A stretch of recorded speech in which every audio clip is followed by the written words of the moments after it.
Chapter 3. I know you don't like the thing, Conant, but it just has to be thought out right. You say leave it as it is till we get back to civilization. All right, I'll admit your argument that we could do a better and more complete job. There is sound. There is sound. But how are we going to get this across the line?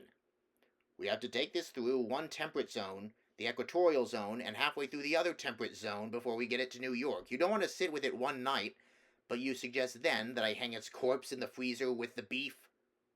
Blair looked up from his cautious chipping, his bald, freckled skull nodding triumphantly. Kinner, the stocky, scar-faced cook, saved Conant the trouble of answering. Hey, you listen, mister, you put that thing in the box with the meat, and by all the gods there ever were, I'll put you in to keep it company. You birds have brought everything movable in this camp in onto my mess tables here already. And I had to stand for that, but you go putting things like that in my meat box or even my meat cache here, and you cook your own damn grub. But Kinner, this is the only table in Big Magnet that's big enough to work on, Blair objected. Everybody's explained that. Yeah, and everybody's brought everything in here. Clark brings his dogs every time there's a fight and sews them up on that table. Rolson brings in his sledges. Hell, the only thing you haven't had on that table is the Boeing. And you'd have had that in if you could have figured a way to get it through the tunnels. Commander Gary chuckled and grinned at Van Wall, the huge chief pilot. Van Wall's great blond beard twitched suspiciously as he nodded gravely to Kinner. You're right, Kinner.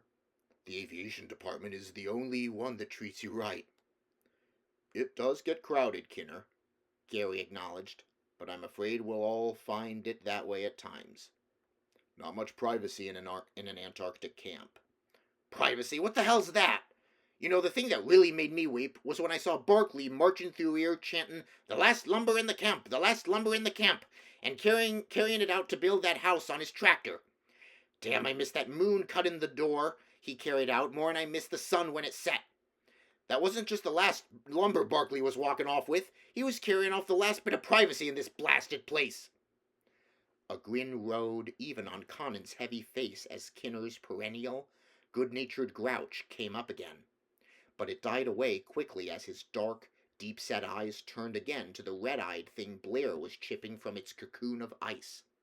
A big hand ruffled his shoulder-length hair, tugged at a twisted lock that fell behind his ear in a familiar gesture. I know that cosmic ray shack's going to be too crowded if I have to sit up with that thing, he growled. Why can't you go on chipping the ice away from around it? You can do that without anybody butting in, I assure you, and then hang the thing up over the power plant boiler. That's warm enough. It'll thaw out a chicken, even a whole side of beef, in a few hours.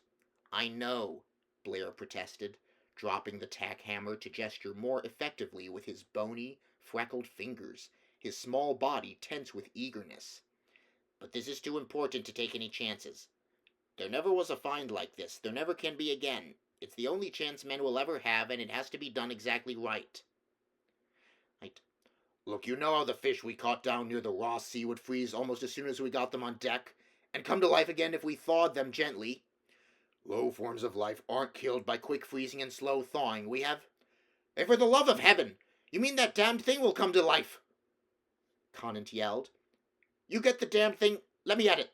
That's going to be in so many pieces. No, you fool! Blair jumped in front of Conant to protect his precious find. No, just low forms of life. For Pete's sake, let me finish. You can't thaw higher forms of life and have them come to. Wait a moment now. Hold it. A fish can come to after freezing because it's so low a form of life that the individual cells of its body can revive. And that alone is enough to reestablish life. Any higher forms thought out that way are dead. Though the individual cells revive, they die because there must be organization and cooperative effort to live. That cooperation cannot be reestablished. There is a sort of potential life in any uninjured, quick-frozen animal, but it can't under any circumstances become active life in higher animals. The higher animals are too complex, too delicate. This is an intelligent creature as high in its evolution as we are in ours, perhaps higher. It is as dead as a frozen man would be. How do you know? Demanded Conant, hefting the ice axe he had seized a moment before. Commander Gary laid a restraining hand on his heavy shoulder. Wait a minute, Conant. I want to get this straight. I agree that there is going to be no thawing of this thing if there is the remotest chance of its revival. I quite agree. It is much too unpleasant to have alive, but I had no idea there was the remotest possibility. Dr. Copper pulled his pipe from between his teeth and heaved his stocky, dark body from the bunk he had been sitting in. Blair's being technical. That's dead as the mammoths they find frozen in Siberia. We have all sorts of proof that things don't live after being frozen, not even fish, generally speaking, and no proof that higher animal life can under any circumstances. What's the point, Blair? The little biologist shook himself. The little ruff of hair standing out around his bald pate waved in righteous anger. The point is, he said in an injured tone, that the individual cells might show the characteristics they had in life if it is properly thawed. A man's muscle cells live many hours after he has died. Just because they live, and a few things like hair and fingernail cells still live, you wouldn't accuse a corpse of being a zombie or something. Now, if I thaw this right, I may have a chance to determine what sort of world it's native to. We don't and can't know by any other means whether it came from Earth or Mars or Venus or from beyond the stars. And just because it looks unlike men, you don't have to accuse it of being evil or vicious or something. Maybe that expression on its face is its equivalent to a resignation to fate. White is the color of mourning to the Chinese. If men can have different customs, why can't a so different race have different understandings of facial expressions? Conant laughed softly, mirthlessly. Peaceful resignation. If that is the best it could do in the way of resignation, I should exceedingly dislike seeing it when it was looking mad. That face was never designed to express peace. It just didn't have any philosophical thoughts like peace in its makeup. I know it's your pet, but be sane about it. That thing grew up on evil, adolesced slowly roasting alive the local equivalent of kittens, and amused itself through maturity on new and ingenious torture. You haven't the slightest right to say that, snapped Blair. How do you know the first thing about the meaning of a facial expression inherently inhuman? It may well have no human equivalent whatever. That is just a different development of nature, another example of nature's wonderful adaptability. Growing on another, perhaps harsher world, it has different form and features. But it is just as much a legitimate child of nature as you are. You are displaying that childish human weakness of hating the different. On its own world, it would probably class you as a fish-belly white monstrosity with an insufficient number of eyes and a fungoid body pale and bloated with gas. Just because its nature is different, you haven't any right to say it's necessarily evil. Norris burst out a single, explosive, "Ha!" He looked down at the thing. May be that things from other worlds don't have to be evil just because they're different. But that thing was. Child of nature, eh? Well, it was a hell of an evil nature. Oh, will you mugs cut crabbing at each other and get the damn thing off my table? Kinner growled. And put a canvas over it. It looks indecent. Kinner's gone modest, jeered Conant. Kinner slanted his eyes up to the big physicist. The scarred cheek twisted to join the line of his tight lips in a twisted grin. All right, big boy, and what were you grousing about a minute ago? We can set the thing in a chair next to you tonight if you want. I'm not afraid of its face, Conant snapped. I don't like keeping awake over its corpse particularly, but I'm going to do it. Kinner's grin spread. Uh-huh. He went off to the galley stove and shook down ashes vigorously, drowning the brittle chipping of the ice as Blair fell to work again.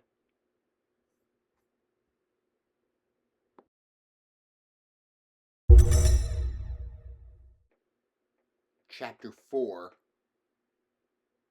Cluck, reported the cosmic ray counter. Cluck, burb, cluck. Conant stared and dropped his pencil. Damnation.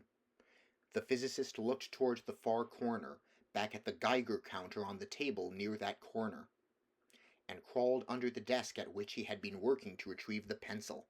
He sat down at his work again, trying to make his writing more even. It tended to have jerks and quavers in it, in time with the abrupt, proud hen noises of the Geiger counter, the muted whoosh of the pressure lamp he was using for illumination, the mingled gargles and bugle calls of a dozen men sleeping down the corridor in Paradise House formed the background sounds for the irregular, clucking noises of the counter, the occasional rustle of falling coal in the copper-bellied stove, and a soft, steady drip, drip, drip from the thing in the corner. Conant jerked a pack of cigarettes from his pocket, snapped it so that a cigarette protruded, and jabbed the cylinder into his mouth. The lighter failed to function, and he pawed angrily through the pile of papers in search of a match. He scratched the wheel of the lighter several times, dropped it with a curse, and got up to pluck a hot coal from the stove with the coal tongs. The lighter functioned instantly when he tried it on returning to the desk. The counter ripped out a series of chuckling guffaws as a burst of cosmic rays struck through to it. Conant turned to glower at it, and tried to concentrate on the interpretation of data collected during the past week. The weekly summary. He gave up and yielded to curiosity, or nervousness. He lifted the pressure lamp from the desk and carried it over to the table in the corner. Then he returned to the stove and picked up the coal tongs. The beast had been thawing for nearly 18 hours now. He poked at it with an unconscious caution. The flesh was no longer hard as armor plate, but had assumed a rubbery texture. It looked like wet, blue rubber glistening under droplets of water like little round jewels in the glare of the gasoline pressure lantern. Conant felt an unreasoning desire to pour the contents of the lamp's reservoir over the thing in its box, and drop the cigarette into it. The 3 red eyes glared up at him sightlessly, the ruby eyeballs reflecting murky, smoky rays of light. He realized vaguely that he had been looking at them for a very long time, even vaguely understood that they were no longer sightless. But it did not seem of importance, of no more importance than the labored, slow motion of the tentacular things that sprouted from the base of the scrawny, slowly pulsing neck. Conant picked up the pressure lamp and returned to his chair. He sat down, staring at the pages of mathematics before him. The clucking of the counter was strangely less disturbing, the rustle of the coals in the stove no longer distracting. The creak of the floorboards behind him didn't interrupt his thoughts as he went about his weekly report in an automatic manner, filling in columns of data and making brief, summarizing notes. The creak of the floorboards sounded nearer.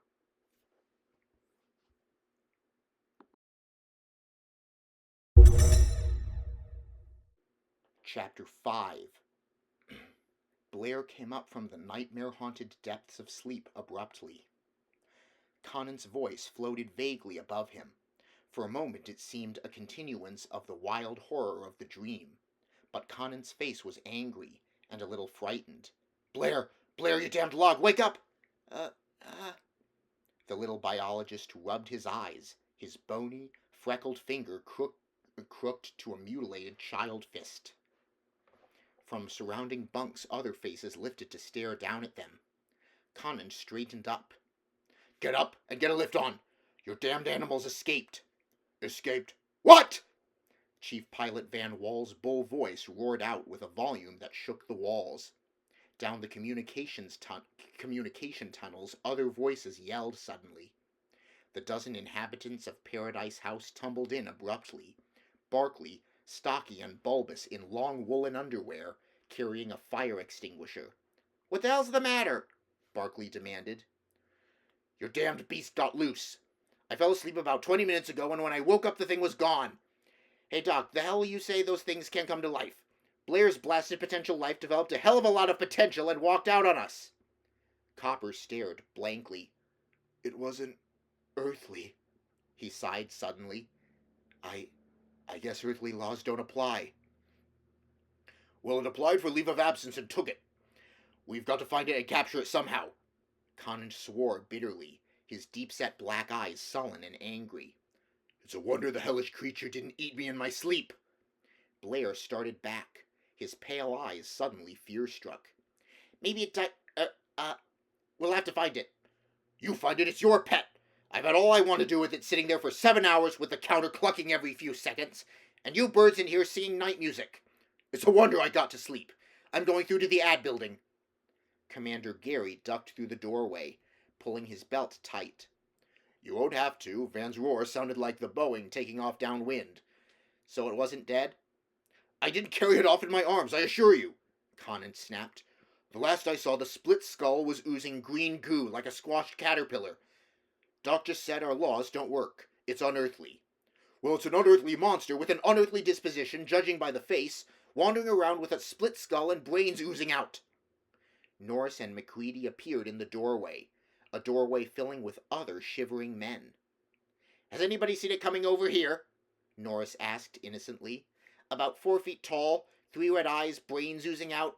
Hey, has anybody checked to make sure this isn't a cracked idea of humor? If it is, I think we'll unite in tying Blair's pet around Conant's neck like the ancient mariner's albatross. It's no humor, Conant shivered. Lord, I wish it were. I'd rather wear... He stopped. A wild, weird howl shrieked through the corridors. The men stiffened abruptly and half-turned. I think it's been located, Conant finished. His dark eyes shifted with a queer unease. He darted back to his bunk in Paradise House, to return almost immediately with a heavy .45 revolver and an ice axe. He hefted both gently as he started for the corridor toward Dogtown. It blundered down the wrong corridor and landed among the huskies. Listen, the dogs have broken their chains. The half-terrorized howl of the dog pack had changed to a wild hunting melee. The voices of the dogs thundered in the narrow corridors, and through them came a low, rippling snarl of distilled hate. A shrill of pain, a dozen snarling yelps. Conant broke for the door. Close behind him, McCready, then Barkley and Commander Gary came. Other men broke for the ad building, and weapons. The sledge house. Pomeroy, in charge of Big Magnet's 5 cows, started down the corridor in the opposite direction. He had a 6-foot-handled, long-tined pitchfork in mind. Barkley slid to a halt, as McCready's giant bulk turned abruptly away from the tunnel leading to Dogtown, and vanished off at an angle. Uncertainly, the mechanician wavered for a moment, the fire extinguisher in his hands, hesitating from one side to the other. Then he was racing after Conant's broad back. Whatever McCready had in mind, he could be trusted to make it work. Conant stopped at the bend in the corridor. His breath hissed suddenly through his throat. Great God! The revolver exploded thunderously. 3 numbing, palpable waves of sound crashed through the confined corridors. 2 more. The revolver dropped to the hard-packed snow of the trail, and Barkley saw the ice axe shift into defensive position. Conant's powerful body blocked his vision, but beyond he heard something mewing, and, insanely, chuckling. The dogs were quieter. There was a deadly seriousness in their low snarls. Taloned feet scratched at hard-packed snow. Broken chains were clinking and tangling. Conant shifted abruptly, and Barkley could see what lay beyond. For a second he stood frozen, then his breath went out in a gusty curse. The thing launched itself at Conant. The powerful arms of the man swung the ice axe flat side first at what might have been a head. It scrunched horribly, and the tattered flesh, ripped by a half-dozen savage huskies, leapt to its feet again. The red eyes blazed with an unearthly hatred, an unearthly, unkillable vitality. Barkley turned the fire extinguisher on it. The blinding, blistering stream of chemical spray confused it, baffled it, together with the savage attacks of the huskies, not for long afraid of anything that did or could live, held it at bay. McCready wedged men out of the way and drove down the narrow corridor packed with men unable to reach the scene. There was a sure foreplanned drive to McCready's attack. One of the giant blowtorches used in warming the plane's engines was in his bronzed bands. It roared gustily as he turned the corner and opened the valve. The mad mewing hissed louder. The dog scrambled back from the 3-foot lance of blue-hot flame. Bar, get a power cable! Run it somehow! And handle! We can electrocute this monster if I don't incinerate it! McCready spoke with an authority of planned action. Barkley turned down the long corridor to the power plant, but already before him Norris and Van Wall were racing down. Barkley found the cable in the electrical cache in the tunnel wall. In a half-minute he was hacking at it, walking back. Van Wall's voice rang out in rang out in warning shout of "Power!" as the emergency gasoline-powered dynamo thudded into action. Half a dozen other men were down there now. The coal, kindling were going into the firebox of the steam power plant. Norris, cursing in a low, deadly monotone, was working with quick, sure fingers on the other end of Barkley's cable, splicing a contactor into one of the power leads. The dogs had fallen back when Barkley reached the corridor bend, fallen back before a furious monstrosity that glared from baleful red eyes, mewing in trapped hatred. The dogs were a semicircle of red-dipped muzzles with a fringe of glistening white teeth, whining with a vicious eagerness that near matched the fury of the red eyes. MacReady stood confidently alert at the corridor bend, the gustily muttering torch held loose and ready for action in his hands. He stepped aside without moving his eyes from the beast as Barkley came up. There was a slight, tight smile on his lean, bronzed face. Morris's voice called down the corridor, and Barkley stepped forward.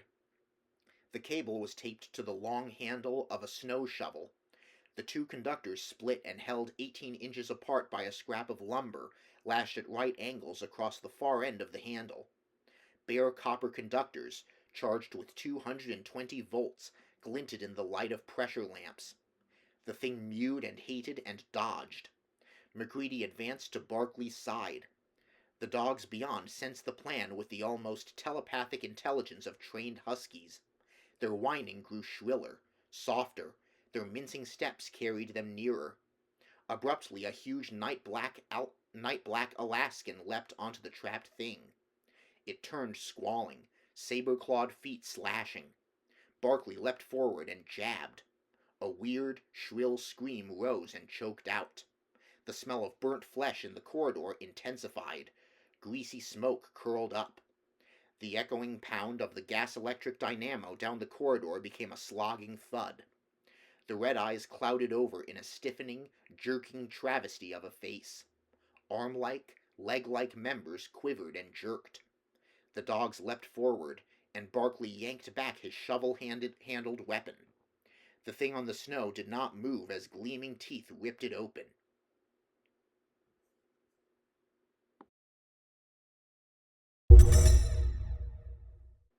Chapter 6.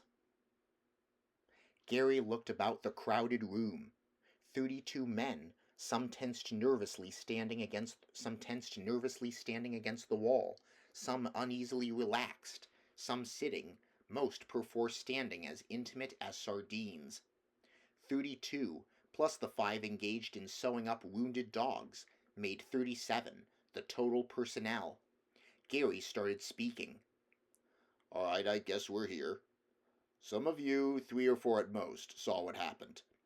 All of you have seen that thing on the table and can get a general idea. Anyone hasn't, I'll lift..." His hand strayed to the tarpaulin bulking over the thing on the table. There was an acrid odor of singed flesh seeping out of it.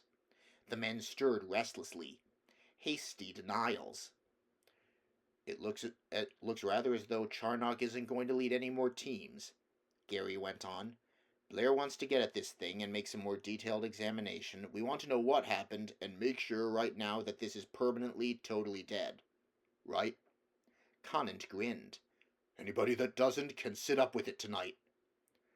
"All right then, Blair, what can you say about it? What was it?"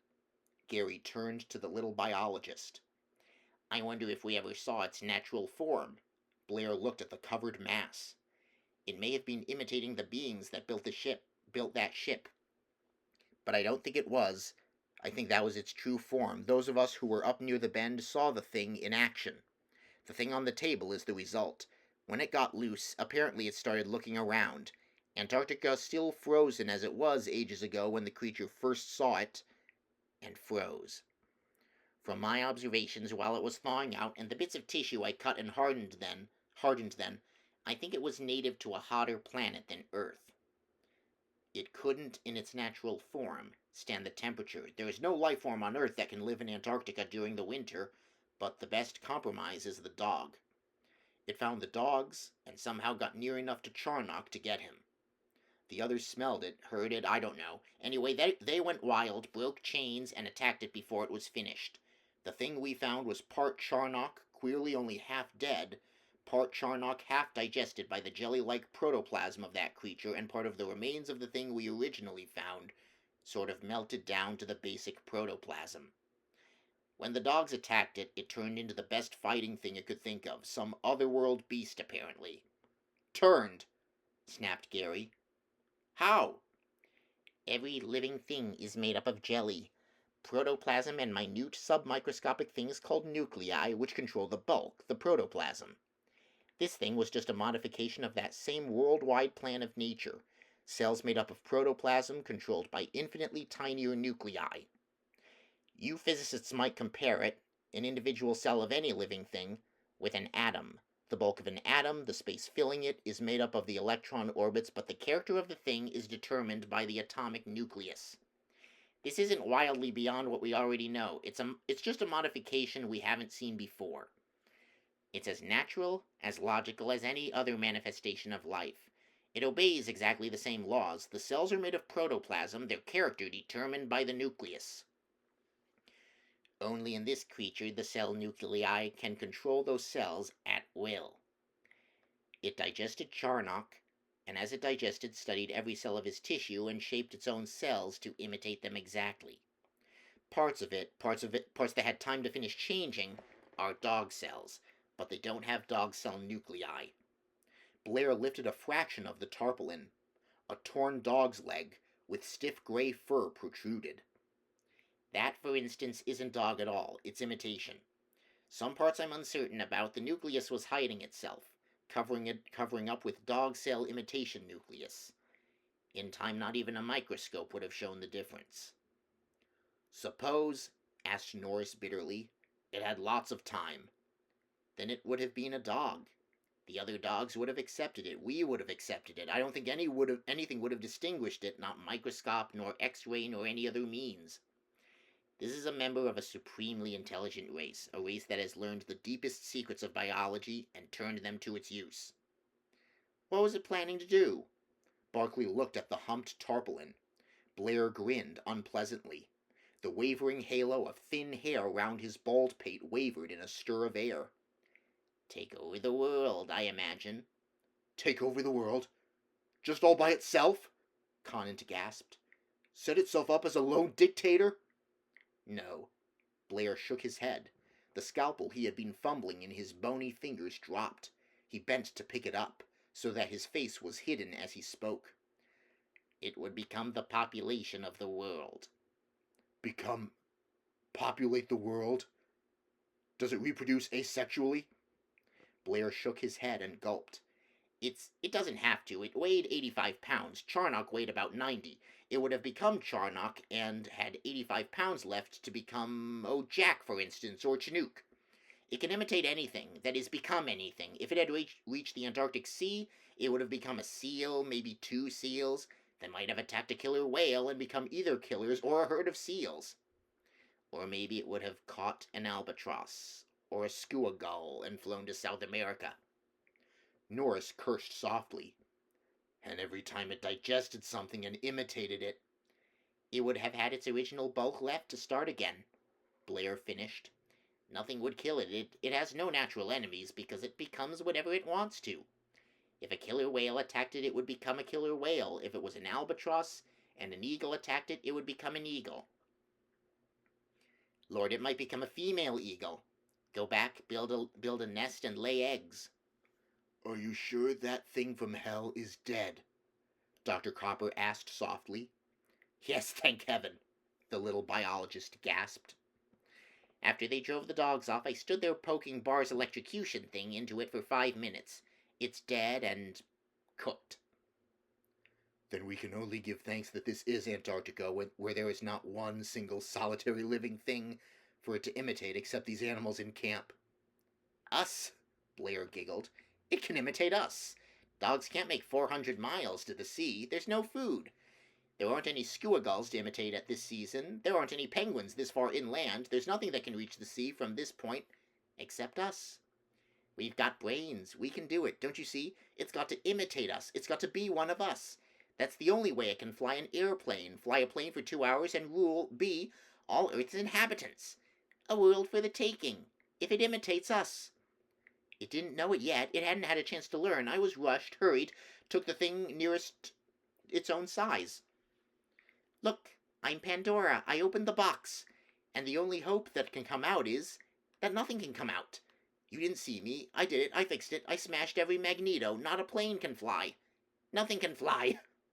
Blair giggled and lay down on the floor, crying. Chief Pilot Van Wall made for the door. His feet were fading echoes in the corridors as Dr. Copper bent unhurriedly over the little man on the floor. From his office at the end of the room, he brought something and injected a solution into Blair's arm. He might come out of it when he wakes up, he sighed, rising. McCready helped him lift the biologist onto a nearby bunk. It all depends on whether we can convince him that thing is dead. Van Wall ducked into the shack, brushing his heavy blonde beard absently. I didn't think a biologist would do a thing like that up thoroughly. He missed the spares in the second cache. It's all right, I smashed them. Commander Gary nodded. I was wondering about the radio. Dr. Copper snorted. You don't think it can leak out on a radio wave, do you? You'd have 5 rescue attempts in the next 3 months if you stopped the broadcasts. The thing to do is talk loud and not make a sound. Now I wonder. McCready looked speculatively at the doctor. It might be like an infectious disease. Everything that drank any of its blood. Copper shook his head. Blair missed something. Imitate it may, but it has, to a certain extent, its own body chemistry, its own metabolism. If it didn't, it would become a dog. And be a dog and nothing more. It has to be an imitation dog, therefore you can detect it by serum tests. And its chemistry, since it comes from another world, must be so wholly, radically different that a few cells, such as gained by drops of blood, would be treated as disease germs by the dog or human body. Blood. Would one of those imitations bleed? Norris demanded. Surely. Nothing mystic about blood. Muscle is about 90% water. Blood differs only in having a couple percent more water and less connective tissue. They'd bleed all right, Copper assured him. Blair sat up in his bunk suddenly. Conant! Where's Conant? The physicist moved over toward the little biologist. Here I am. What do you want? Are you? Giggled Blair. He lapsed back into the bunk, contorted with silent laughter. Conant looked at him blankly. Huh? Am I what? Are you there? Blair burst into gales of laughter. Are you, Conant? The beast wanted to be man, not a dog.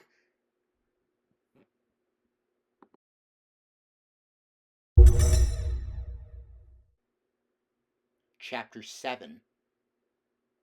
Dr. Copper rose wearily from the bunk and washed the hypodermic carefully. The little tinkles it made seemed loud in the packed room, now that Blair's gurgling laughter had finally quieted. Copper looked toward Gary and shook his head slowly.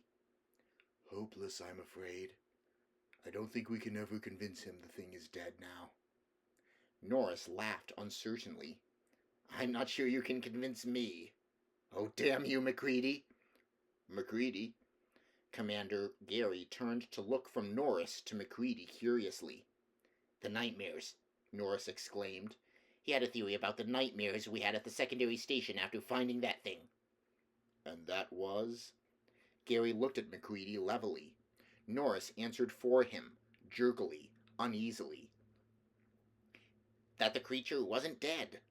Had a sort of enormously slowed existence, an existence that permitted it nonetheless to be vaguely aware of the passing of time, of our coming after endless years. I had a dream it could imitate things. Well, Cooper grunted, it can. Don't be an ass, Norris snapped. That's not what's bothering me. In the dream it could read minds, read thoughts and ideas and mannerisms. What's so bad about that? It seems to be worrying you more than the thought of the joy we're going to have with a madman in an Antarctic camp. Copper nodded toward Blair's sleeping form. McCready shook his great head slowly. You know that Conant is Conant because he not merely looks like Conant. which we're beginning to believe that beast might be able to do, but he thinks like Conant, moves himself around as Conant does. That takes more than merely a body that looks like him. That takes Conant's own mind and thoughts and mannerisms. Therefore, though you know that the thing might make itself look like Conant, you aren't much bothered because you know it has a mind from another world. A totally unhuman mind that couldn't possibly react and think and talk like a man we know, and do it so well as to fool us for a moment. The idea of the creature imitating one of us is fascinating but unreal because it is too completely unhuman to deceive us. It doesn't have a human mind. As I said before, Norris repeated, looking steadily at MacReady, you can say the damnedest things at the damnedest times. Will you be so good as to finish that thought one way or the other? Kinner, the scar-faced expedition cook, had been standing near Conant. Suddenly he moved down the length of the crowded room toward his familiar galley. He shook the ashes from the galley stove noisily. It would do it no good, said Dr. Copper, softly as though thinking out loud. To merely look like something it was trying to imitate, it would have to understand its feelings, its reactions. It is inhuman. It has powers of imitation beyond any conception of man. A good actor, by training himself, can imitate another man's mannerisms, well enough to fool most people. Of course, no actor could imitate so perfectly as to deceive men who had been living with the imitated one in the complete lack of privacy of an Antarctic camp. That would take a superhuman skill. Oh, you've got the bug, too? Norris cursed softly. Conant, standing alone at one end of the room, looked about him wildly, his face white. A gentle eddying of the men had crowded them slowly down toward the other end of the room, so that he stood quite alone. My God, will you two, Jeremiah, shut up! Conant's voice shook. What am I, some kind of a microscopic specimen you're dissecting? Some unpleasant worm you're discussing in the third person? MacReady looked up at him. His slowly twisting hand stopped for a moment. Having a lovely time, wish you were here. Signed, everybody. Conant, if you think you're having a hell of a time, just move over on the other end for a while. You've got one thing we haven't. You know what the answer is. I'll tell you this right now. You're the most feared and respected man in Big Magnet. Look, I wish you could see your Lord, I wish I could see your eyes, Conant gasped. Stop staring, will you? What the hell are you going to do? Have you any suggestions, Dr. Copper? Commander Gary asked steadily. The present situation is impossible. Oh, is it? Conant snapped. Come over here and look at that crowd. By heaven, they look exactly like that gang of huskies around the corridor bend. Benny, will you stop hefting that damned ice axe? The coppery blade rang on the floor as the aviation mechanic nervously dropped it. He bent over and picked it up instantly, hefting it slowly, turning it in his hands, his brown eyes moving jerkily about the room. Copper sat down on the bunk beside Blair. The wood creaked noisily in the room. Far down a corridor, a dog yelped in pain, and the dog driver's tense voices floated softly back. Microscopic examination, said the doctor thoughtfully, would be useless, as Blair pointed out. Considerable time has passed. However, serum tests would be definitive. Serum tests? What do you mean exactly? Commander Gary asked. If I had a rabbit that had been infected with human blood, a poison to rabbits, of course, as is the blood of any animal save that of another rabbit, and the injections continued in increasing doses for some time, the rabbit would be human immune.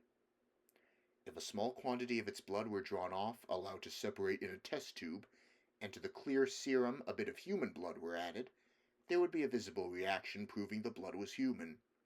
If cow or dog blood were added, or any protein material other than that one thing, human blood, no reaction would take place. That would prove definitely. Can you suggest where I might catch a rabbit for you, Doc? Norris asked. That is nearer than Australia. We don't want to waste time going that far.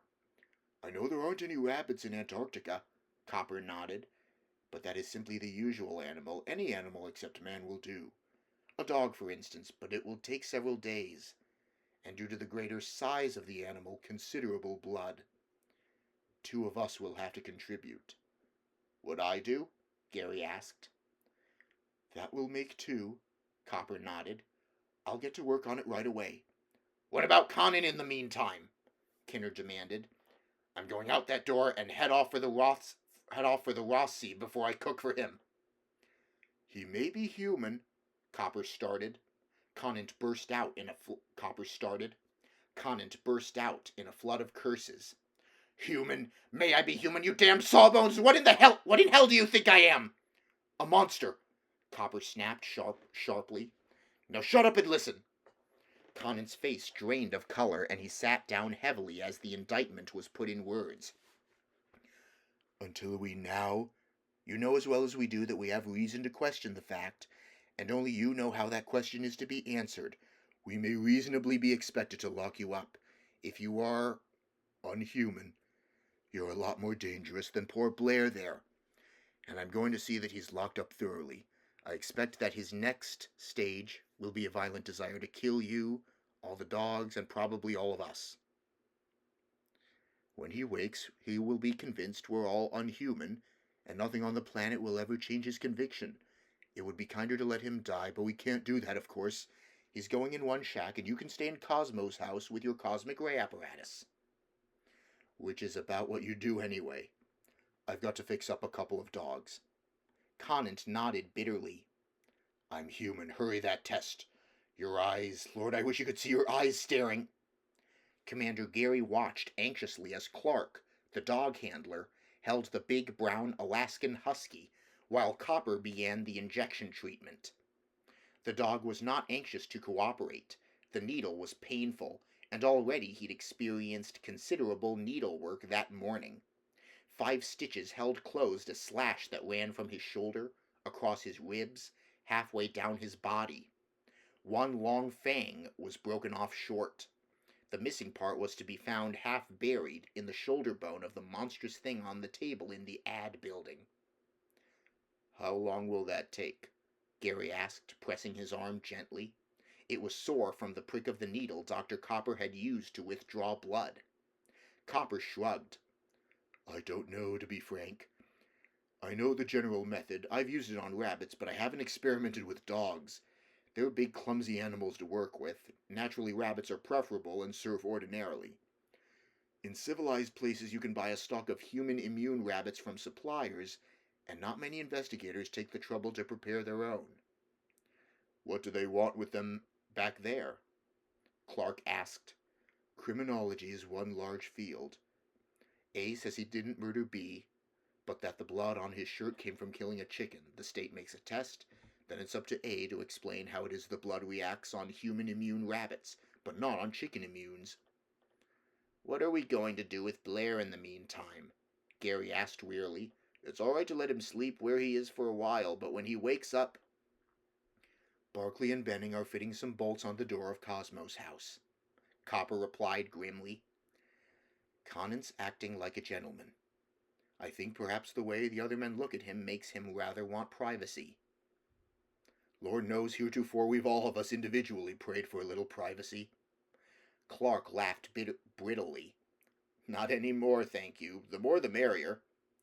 Blair, Copper went on, will also have to have privacy and locks. He's going to have a pretty definite plan in mind when he wakes up. Ever hear the old story of how to stop hoof and mouth disease in cattle? Clark and Gary shook their heads silently.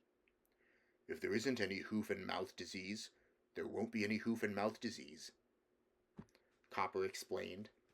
You get rid of it by killing every animal that exhibits it, and every animal that's been near the diseased animal. Blair's a biologist and knows that story. He's afraid of this thing we loosed. The answer is probably pretty clear in his mind now. Kill everybody and everything in this camp before a skua gull or a wandering albatross coming in with the spring chances out this way and catches the disease. Clark's lips curled in a twisted grin. Sounds logical to me. If things get too bad, maybe we'd better let Blair get loose. It would save us committing suicide. We might also make something of a vow that if things get bad, we see that does happen. Copper laughed softly. The last man alive in Big Magnet wouldn't be a man, he pointed out. Somebody's got to kill those creatures that don't desire to kill themselves, you know. We don't have enough thermite to do it all at once, and the detonite explosive wouldn't help much. I have an idea that even small pieces of one of those beings would be self-sufficient. If, said Gary thoughtfully, they can modify their protoplasm at will, won't they simply modify themselves to birds and fly away? They can read all about birds and imitate their structure without even meeting them, or imitate perhaps birds of their home planet. Copper shook his head, helped Clark to free the dog. Man studied birds for centuries trying to learn how to make a machine to fly like them. He never did do the trick. His final success came when he broke away entirely and tried new methods. Knowing the general idea and knowing the detailed structure of wing and bone and nerve tissue is something far, far different. And as for otherworld birds, perhaps, in fact, very probably, the atmospheric conditions here are so vastly different that their birds couldn't fly. Perhaps even the being came from a planet like Mars with such a thin atmosphere that there were no birds. Barkley came into the building, trailing a length of airplane control cable. It's finished, Doc. Cosmos House can't be opened from the inside. Now where do we put Blair? Copper looked toward Gary. There wasn't any biology building. I don't know where we can isolate him. How about East Cache? Gary said after a moment's thought. Will Blair be able to look after himself or need attention? He'll be capable enough. We'll be the ones to watch out, Copper assured him grimly. Take a stove, a couple of bags of coal, necessary supplies, and a few tools to fix it up. Nobody's been out there since last fall, have they? Gary shook his head. If he gets noisy, I thought that might be a good idea. Barkley hefted the tools he was carrying and looked up at Gary. If the muttering he's doing now is any sign, he's going to sing away the night hours, and we won't like his song. What's he saying? Copper asked. Barkley shook his head. I didn't care to listen much. You can if you want to. But I gathered that the blasted idiot had all the dreams McCready had and a few more. He slept beside the thing when we stopped on the trail coming in from secondary magnetic, remember? He dreamt the thing was alive and dreamt more details, and, damn his soul, knew it wasn't all a dream, or had reason to. He knew it had telepathic powers that were stirring vaguely, and that it could not only read minds, but project thoughts. They weren't dreams, you see. They were stray thoughts that thing was broadcasting, the way Blair's broadcasting his thoughts now, a sort of telepathic muttering in its sleep. That's why he knew so much about its powers. I guess you and I, Doc, weren't so sensitive, if you want to believe in telepathy. I have to, Copper sighed. Dr. Ryan of Duke University has shown that it exists, shown that some are much more sensitive than others. Well, if you want to learn a lot of details, go listen in on Blair's broadcast. He's driven most of the boys out of the ad building, Kinner's rattling pans like coal going down a chute. When he can't rattle a pan, he shakes ashes. By the way, Commander, what are we going to do this spring, now the planes are out of it? Gary sighed. I'm afraid our expedition is going to be a loss. We cannot divide our strength now. It wouldn't be a loss if we continue to live and come out of this, Copper promised him. The find we've made, if we can get it under control, is important enough. The cosmic ray data, magnetic work, and atmospheric work won't be greatly hindered. Gary laughed mirthlessly. I was just thinking of the radio broadcasts, telling half the world about the wonderful results of our exploration flights, trying to fool men like Byrd and Ellsworth back home that we're doing something. Copper nodded gravely. They'll know something's wrong. But men like that have judgment enough to know we wouldn't do tricks without some sort of reason, and will wait for our return to judge us. I think it comes to this. Men who know enough to recognize our deception will wait for our return. Men who haven't discretion and faith enough to wait will not have the experience to detect any fraud. We'll know enough of the conditions here to put through a good bluff. Just so they don't send rescue expeditions, Gary prayed. If we're ever ready to come out, we'll have to send word to Captain Forsyth to bring a stock of magnetos with him, when he comes down. But never mind that. You mean if we don't come out? Asked Barkley. I was wondering if a nice running account of an eruption or an earthquake via radio with a swell wind-up by using a stick of deconite under the microphone would help. Nothing, of course, will entirely keep people out. One of those swell, melodramatic, last man alive scenes might make him easy to go through. Gary smiled with genuine humor. Is everybody at camp trying to figure that out, too? Copper laughed. What do you think, Gary? We're confident we can win out. But not too easy about it, I guess. Clark grinned up from the dog he was petting into calmness. Confident, did you say, Doc?